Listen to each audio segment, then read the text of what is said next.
how important or how has it changed the way that you do life or business once you made that modification and you're like, I'm Shelley, no matter where I go, unapologetically? It's your story, it's your perspective, and you're speaking about things that you own, that you literally own. And that just brings a different level of mentality, I think, to an individual person. So it's being truly comfortable in your skin and realizing that you may not be the cup of tea for everyone, but the cup of tea that you are for is just going to be good, and it's going to be comfortable, and it's going to be rewarding. And who doesn't want to be in that space? Welcome to the Power Your Voice podcast. I'm Delane Blazek, clinical counselor turned chief commercial officer and coach. This is where entrepreneurial women learn to grow revenue while staying all in on who they are. We're talking about real world issues and nothing's held back. Welcome to the Power Your Voice podcast. Thank you so much, Shelley, for joining us today.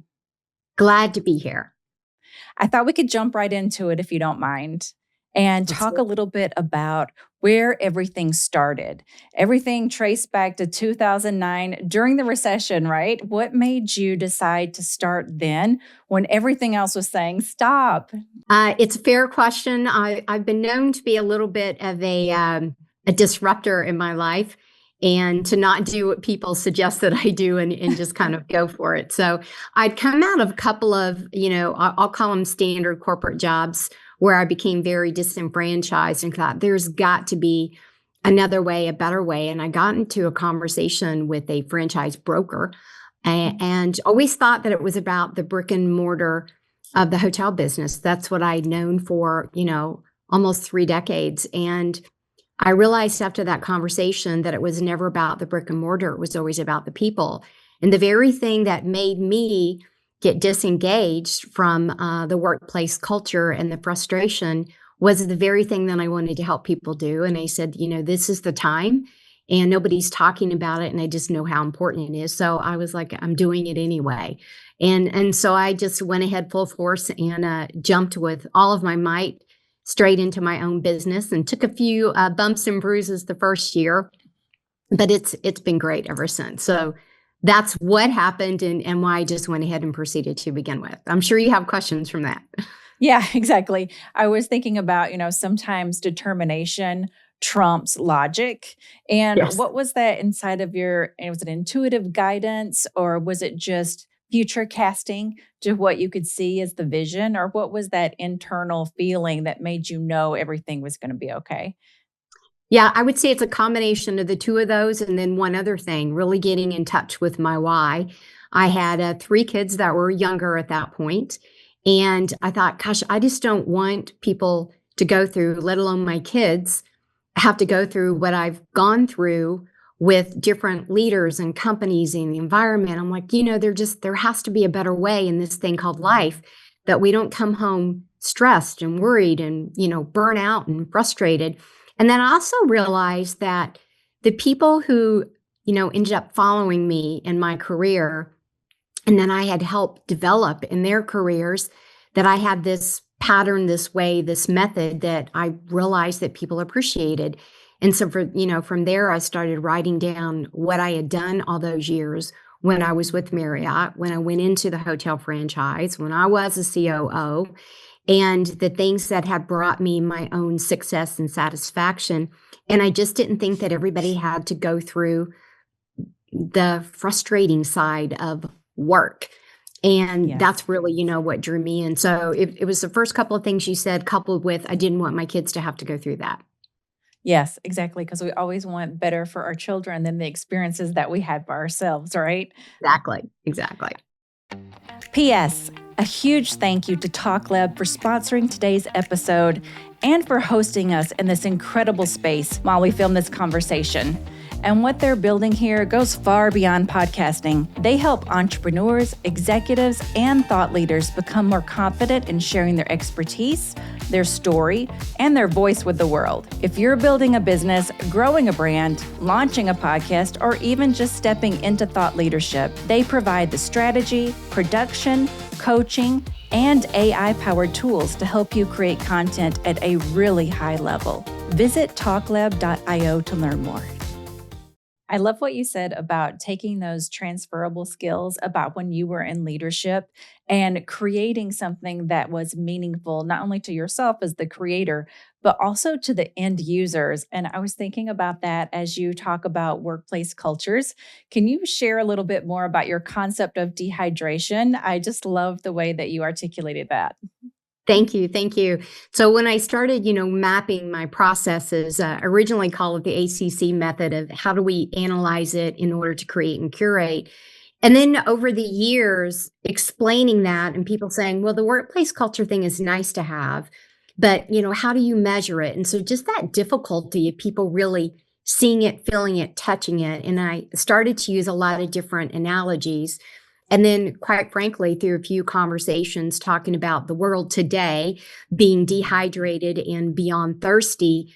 And it clicked for me as I talked about gardening over the years. And I talked about when you go to a doctor, how the doctor, analyzes and asks you a lot of questions before they prescribe. And I realized that those thoughts and those processes equated to how I did what I did. And for me, workplace culture is how we do what we do when we work together. And those are things that we need to tend to on a daily basis. So when you talk about being in a hydrated or a dehydrated state, people start to get that. Dehydration is being asked your opinion, but then your ideas get shut down. It's the person in a meeting who used to always participate, add, thought-provoking ideas, thoughts, and conversations, and they become quiet. So at one point they were hydrated and they felt like they belonged. And then now they've started to pull themselves back. So this notion of being thirsty and all things inside of the world today, without unpacking all of the world woes, it started to really make sense to everyone. And then that's when I put it in a book in a different way. And it does seem to connect. People immediately get the thirst versus the dehydration. I think so. When I was reading those alliterations, I also like to garden. So I took it like to the next level of thought. And I'm like, okay, I want to make sure and ask her, what are these early signs of dehydration that sometimes you miss? I don't know if you've ever grown tomato plants, but I Yes. always know when they're like oversaturated and you start to see those little yellow pigments on the leaves. And like, okay, I'm starting to get in trouble. I can still save this, but I'm starting Yeah. to get in trouble. How does that relate to workplace culture? And what are some of those silent early signs that we sometimes miss? Yeah. And that becomes a differentiation in all speak of workplace culture and leadership development. It is the detection stage, the early signs, because to your point, when we plant a garden, we start off with the energy of the freshness, the fresh soil, the type of nutrients that we put in it, the initial watering that we put in it, and we can't just let it go because weeds grow up, right? You have to tend to it daily. So yeah, early signs happen and you've got to detect them, because if not, it might be in a tree, in plants too, they start to go yellow or dead. And if Yeah. you don't notice them and you don't get ahead of them enough, you can't salvage them, right? Because the roots are already too far gone. The pine Right. tree, it's gone. You got to cut it down. So early signs at work are the people who used to speak who don't anymore. It is the water cooler conversations in the break room, coffee breaks that are silent or no one goes in there anymore. It's the elevator ride that is in silent and people are looking at phones. It's your security guards and your receptionist and your behind the scenes person who makes comments like, it used to be different around here. It's the meeting after the meeting. It's the private messages during the meeting or on the Zoom calls in the private direct messages. It is the people who are now waiting. Their body language changes. They fold their arms. They're almost in that, we'll wait and see. This is the flavor of the month. You see the physical rolling of the eyes, the lean back and the pause in the chairs. It's the silence on the virtual meetings. Those are all the things that start to tell you that something is going on and you need to pay attention to it. It's the energized individual at any level who just is getting lost and kind of blending into the furniture and the team anymore. And you don't know who those hungry or perceived to be hungry, aggressive, let's go, team members. Those are some of the early things. It's the deadlines that start to get missed. Yeah. It's the meeting that you're having the same discussion in every meeting because nothing is turned actionable. No one's being held accountable. And here I mean accountability, truly owning it. They've gone into compliance and not commitment. Those are all the things that happen right in front of us as leaders that we often miss, or we get so far removed from it, we forget what it's like from their perspective. We stop going to where they are physically in the building or in the location or with their task. And we put our blinders on unintentionally. It's not that I don't think that we get into this evil space. We all get busy being busy, and we lose sight of really what's happening around us. So I'll stop and pause there. Those are early signs. There's lots more, but those are some of them. That was a lot. That was great. But, as you were saying it out loud, we can all reflect back and see those people at various organizations in our minds, right? So it's a great description. And what do you think the impact is of this leadership absence in organization culture? And how do you get around it as a leader? Because you're already split fractionally. You're worried about strategic initiatives. You're making sure tactical things get done. It's like you said, when someone is not executing and you feel like, oh, I've held up my end of the bargain as the leader to inspire them, to give them resources, and to give them the freedom to execute. When they don't execute, it can often feel very frustrating. So how do you work around that and create more cohesion? And I'll go back to the detection stage as we start to move into the restoration and the tending is often it's locked in. We think we've explained what the expectations are. We think we've explained and given all the information in order to execute.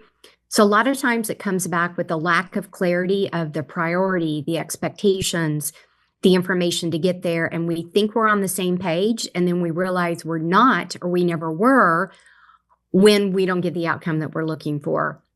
And that comes from us moving so fast with competing priorities and not clarifying what the priorities are, not clarifying what success is between yourself and the rest of your team. I mean, when's the last time you as a leader actually stopped and said to every team member, what's going to create success today? Like, are we even on the same page? I realize I've delegated a lot to you in the last few days or a couple of weeks or last month. When's the last time we sat down and went over to make sure that what I think you're working on is what I think you should be working on? And do we need to readjust? Because again, when we get busy being busy, we almost get into this barking out orders of the list that needs to get done.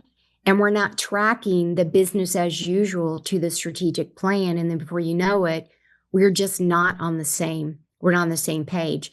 And then often it's what we're putting inside of our calendars. If anybody, watching or listening hasn't looked at their calendar for the last 30, 60, 90 days and analyzed it, I would recommend using an AI tool to do that, to really see how you're spending your time versus what you said your priorities were, and how much time are you doing in today's world, administrative things that could be trained and or delegated effectively, and are using another tool, which allows you time to go talk to the team, to go have the conversations.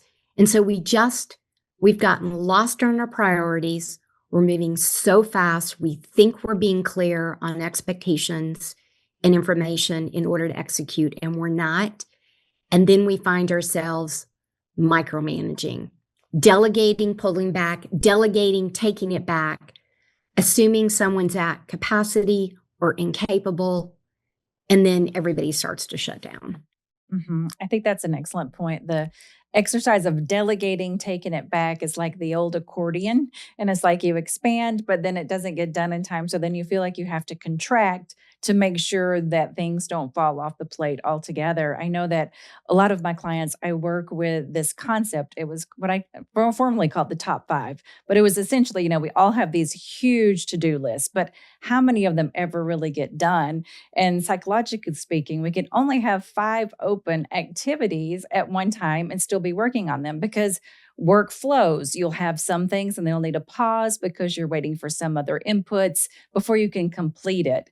But when we have more than those 5 open activities, I do find that that's when it really, everything gets lost. Nothing is important, nothing is priority, and misalignment occurs.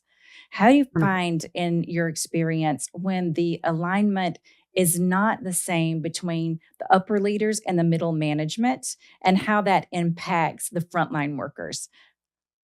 Yeah, the middle management is always the one. It is the messy middle for a reason. They are trying to hold it together for everybody, and they're the bookends, but they're sitting in the middle. So yeah, I do think that's the crux of success and failure. So here it does start with the responsibility of the executive leadership to make sure that their team, their messy middle, is on the same page with them. And there, I mean, not just the priority of the list of what's going to make the boat go by faster or move faster, but more so, what do you need from me as your manager to best support you? Asking questions like, what's going to get in your way? Again, reconfirming, what are you working on? Reconfirming what their own resistance is. Because what happens is, again, often not through their own fault, is in the middle, you digest what it is that you heard, coupled with what it is you believe to be true. Yeah.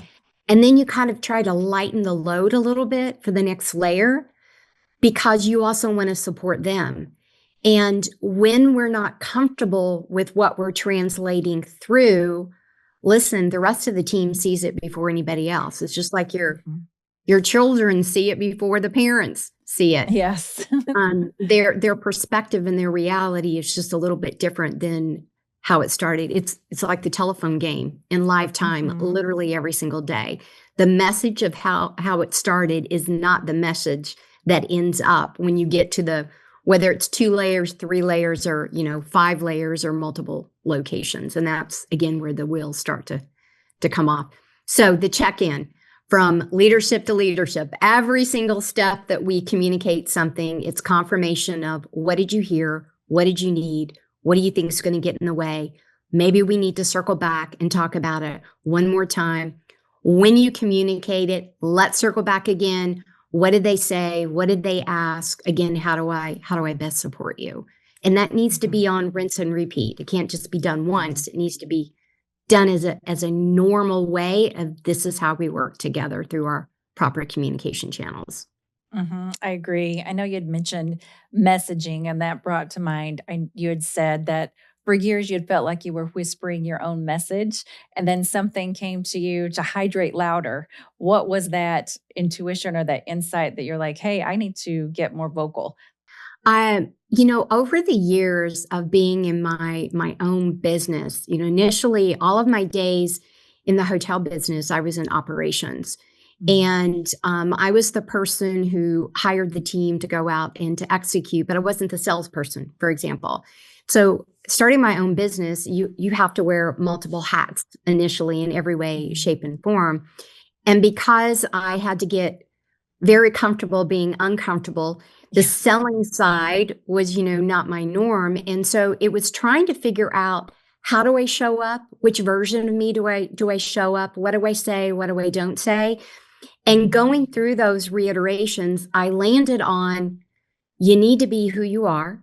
Yeah. You need to be comfortable with who you are and trust that when you show up authentically and openly, the people that you're made to serve, you're built to serve, they will find you and you will find them because it's meant to be. So the more I did that, the more I realized that the things I had went through from an experience standpoint, a lot of other people had gone through too, and nobody was really talking about the real truth, if you will. Right. And through that, and again, the messaging and the birth of the 6th book, Thirsty, I realized that I needed to hydrate louder. I realized I needed to stay authentic and true to myself. I realized that the conversations and the experiences were important to pass on, and people understood them and they needed to hear them in order to also be hydrated too. Every year I choose a word or, a theme piece. And this happens to be the where I'm at right now. And it's resonating for me deeply personally. It stays true to who I am as well as my messaging. So both the personal as well as the professional. And I can show up in this little thing called life, not fragmented. Thus, hydrate louder. I love that. And I think it's so true. So many ladies that come to work with me, the first thing that we have to recalibrate, if you will, is their perceived internal persona of who they are and what they are projecting outwardly to the world and how they are perceived. Because oftentimes, I say most times, those are not congruent. So, how important or how has it changed the way that you do life or business once you made that modification and you're like, I'm Shelley, no matter where I go, unapologetically? Yeah. Well, first of all, you don't have to figure out the I guess the mind funk or the stage that you're in. Of it's almost like, what am I going to wear today? But it's a different persona. So once you can kind of let that go and just be you, your confidence goes up. Mm-hmm. Your own verbiage and connectability and influence immediately goes up because you're talking about and showing up with things that you know to be true. It's your story. It's your perspective, and you're speaking about things that you own, that you literally own. And that just brings a different level of mentality, I think, to an individual person. So it's being truly comfortable in your skin and realizing that you may not be the cup of tea for everyone, but the cup of tea that you are for is just going to be, it's going to be good, and it's going to be comfortable, and it's going to be rewarding. And who doesn't want to be in that space? You can let go of scarcity. You can let go of any, labeling that you put on yourself or worry. And it's just a good thing. I started working at the age of 11 at my parents on the weekend. We had a flea market auction house thing. So that's a whole nother backstory that I realize now really influenced me. But I went through this, life with a little bit of a hard knocks, if you will. So I didn't take the easy way through anything of my disruption. I don't have a technical degree, higher education, lots of certifications now. But early on, that really bothered me that I didn't have that technical degree, one way, shape, or form. And now, the degree that I'm proud of is that of life.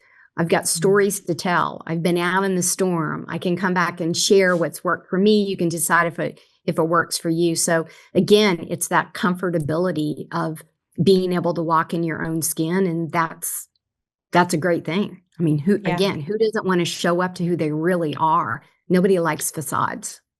Exactly. It's so funny you had mentioned the flea market and growing up. I also grew up in a very small town and my family owned the country store, which could be anything from biscuits and breakfast into the back, gas in the front, frozen ice cream, whatever it may be, like your traditional 7-Eleven plus country stuff.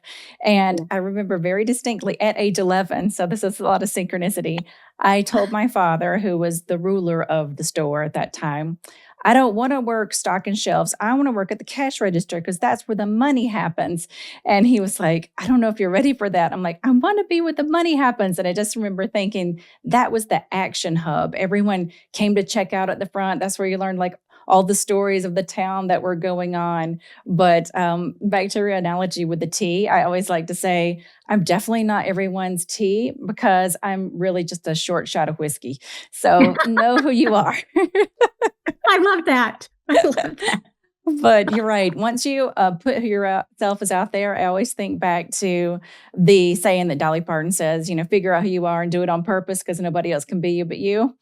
That's right. And that is really a great example. And speaking of the technical degree, I know we've gotten wrapped up a lot in our society around education and jobs and what's happening now with Gen Z not being able to find jobs. What do you think advice would you give that generation? That's a great question. Well, I mentioned earlier, I've got 3 kids. They're now 29, 28, and 21. The 21-year-old is, he's a senior in college right now. The other 2 did go to college. So, even though I didn't do it, I did want my kids to do it. I did, I always thought it was important. Listen, if you're going to be a doctor or a lawyer and probably an engineer, I want you to have a degree. Yeah. There's some that I think are, non-negotiable there. But the community experience that you get in college, I think, is very important. And I think there's a lot of ways you can do that. So, but with that being said, I still believe it's important it's the experiences in life. So, I do think the higher education for all kinds of reasons is really important, but I also think the applicability of what you're learning, and whether it's a certification or true higher ed, is really important. So I think you need a little bit of this and a little bit of that.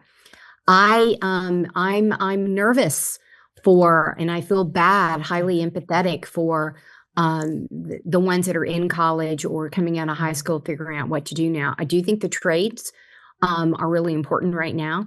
With all things AI, it's literally touching and affecting everything in every way, shape, and form. So I think that if you're young and listening, or if you're a parent worried about your child, you need to stress to them to experience life in a multitude of ways.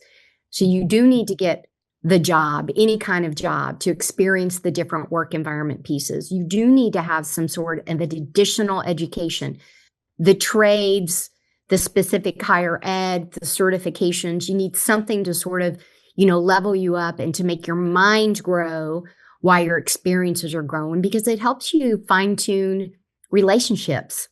At the core of the Thirsty book, and every single book I've ever written, it is about the connection. It is about walking through life with the people that they're around you. So even solo entrepreneurs, or those that say they're individual contributors in a typical corporate structure, they still have to work with, for, collaborate with other people. So no matter what you do and no matter what your age is, that connectability, I think, is really important. And I think through all things COVID, that's the thing that our society is really thirsty and dehydrated around, is we've lost the ability to be comfortable with connecting with new people and or being in environments where we don't know people, the traditional networking.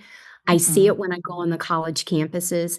I see it when I go and do guest speaking in high schools and in elementary schools. So the experience of having conversations with other people, and not just through text messaging and direct messaging, I think, is really important.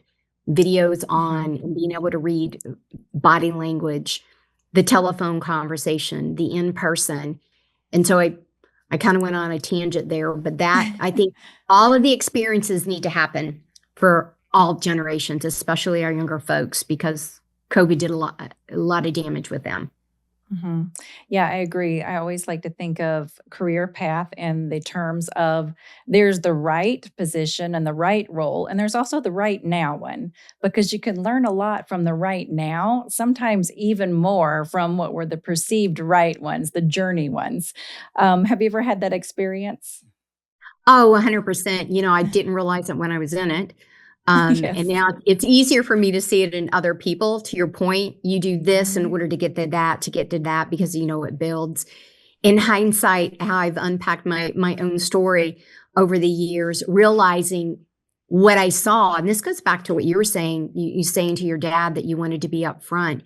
I remember in the flea market, I was in the kitchen, so I was doing the sausage and the biscuits and gravy in the back, and I was like, I want to be the person to go out and collect the fees to the flea market, because I want to talk. I want to hear what's going on in town. I want to meet people.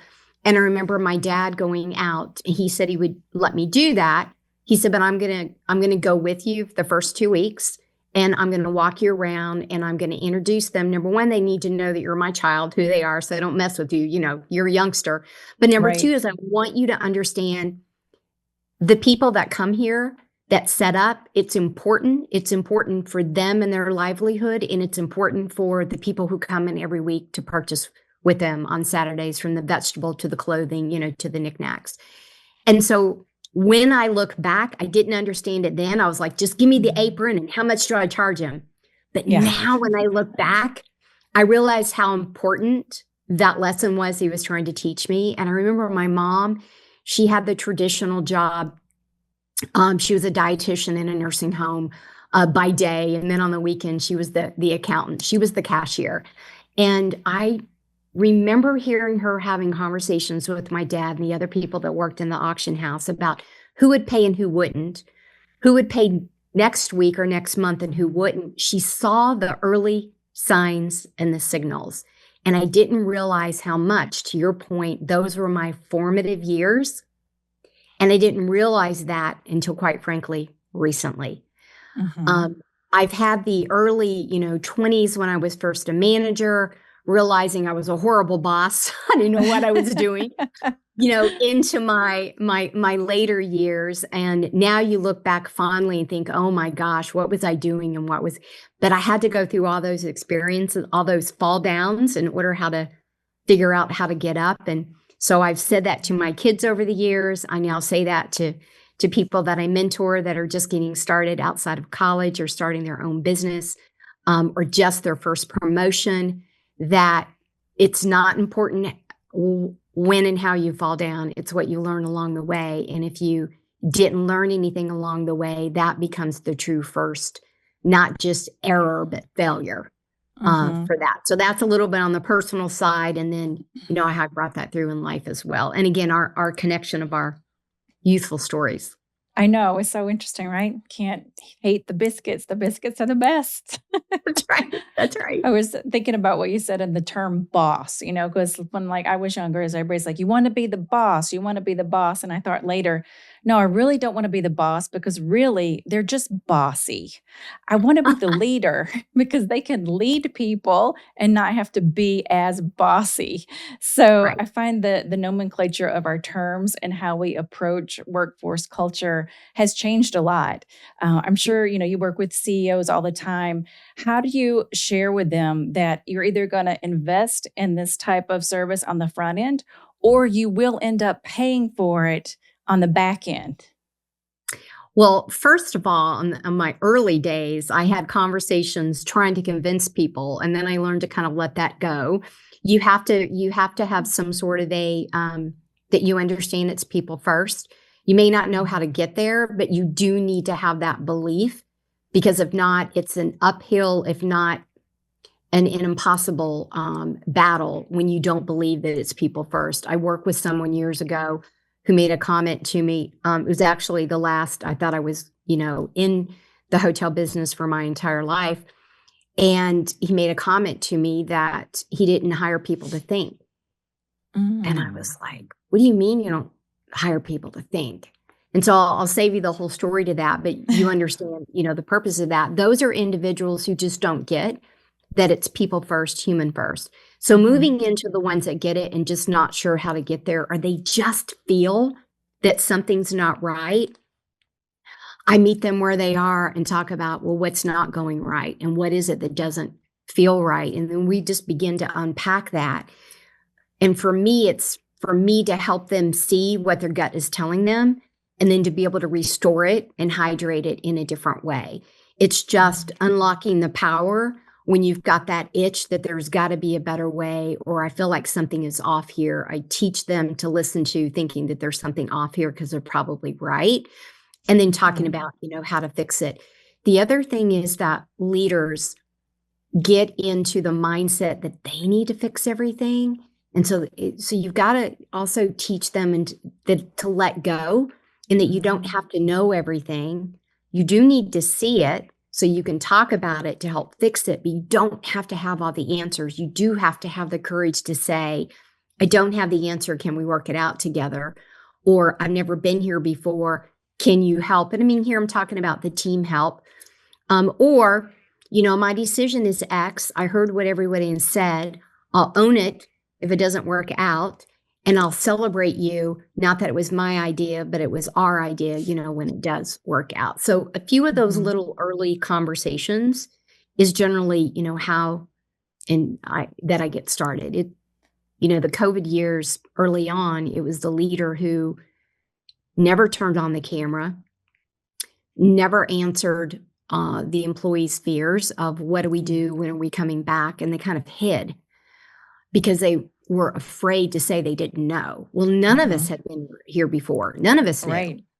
The leaders who said, I don't know what the heck I'm doing. I need everybody's help. Those are the ones who really came out on top. So the bravery, the courage, again, the transparency, the authenticity must be present. I love that. I think those are all very admirable qualities, not only, again, back to the personally as well as professionally. So I heard that you wrote a book. Do you mind to tell us a little bit about it? Yeah. So my first book was called the Connection. So it was about the relationships and all the things we do. Fast forward into the sixth book. The sixth book uh, started off fast and furious into, I typically write more of a higher ed type of resources story. And I gave it to a couple of my clients to give me some feedback, and they were so busy trying to figure out if the story was about them. I said, okay, I've got to take a different approach. I don't want that to be the case. So I ended up making a book with 3 sections. So the first section is a fable, and it's about Carrington and Sons, a maritime company who has been around for over 100 years. And so it's family, obviously family owned.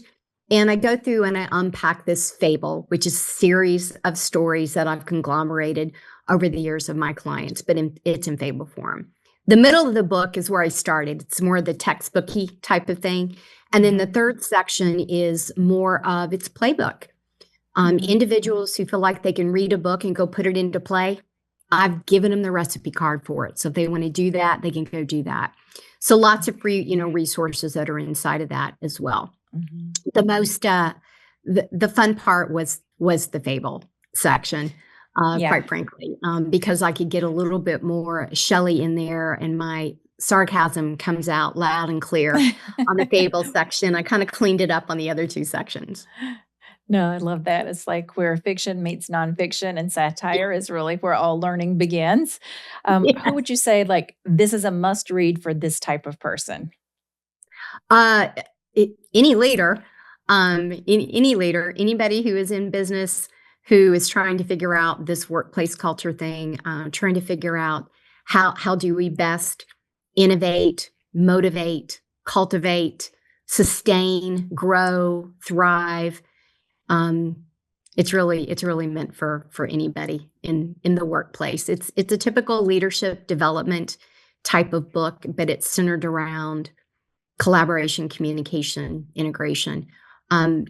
If I were to write the second edition, I would add a whole lot of AI. How do we bring this into flow now?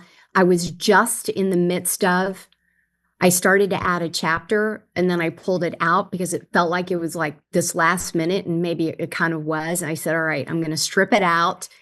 And the editor suggested, let's hold that back. Let's hold that back. From the timing. So if I did another edition, I definitely would bring in how is AI impacting this thing called workplace culture as well. So who knows if that'll come in play or not. I feel like that sounds like a good start to book 7. Yes.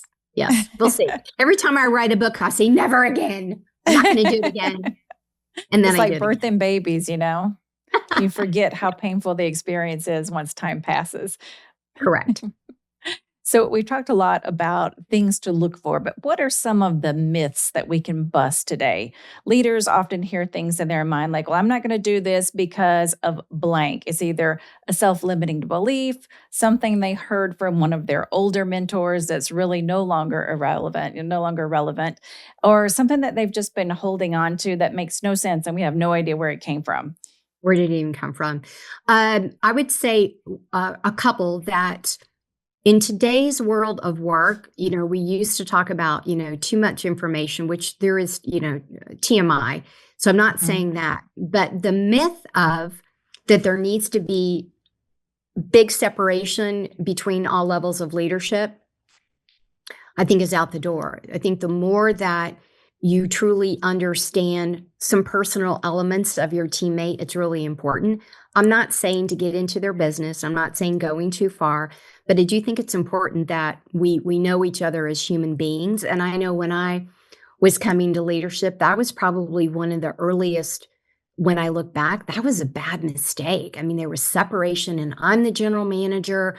No, I can't go out to have dinner with the rest of the team. No, I can't, stay after. No, at the holiday party, I can't. And that was, in hindsight, a mistake, but that's how I was brought up in leadership, separation of. So that would be one thing that I think has dramatically shifted and is no longer relevant. The myth that if we have 100% remote workforce and or hybrid workforce that does a lot of virtual conversations, that we just can't get a handle on our culture. I call BS on that. Whether you're live or whether you're on a phone call, whether you're texting or whether you are in person, there is an environment, there is an ecosystem to your workplace culture. So I want people to let that go and quit using that as an excuse that we all work virtually or we rarely see each other in the office. You can still set your norms and your boundaries around your culture, your values of how you do this thing called work together. How do we best communicate? How do we train? We just train differently when we do it virtually instead of in person. It also never meant the way we did it in person was great. We may not have actually been executing. So those are the two things that immediately come right to the top of my mind when you ask that. Those are great. Thank you for sharing that. And then, lastly, I'd love to know what advice you would give to women in business who are either starting out or they have had some success, but they've hit that bubble of a plateau and they're not really sure what to do next. Clarity of the things that bring you joy is important. The clarity of your why is important.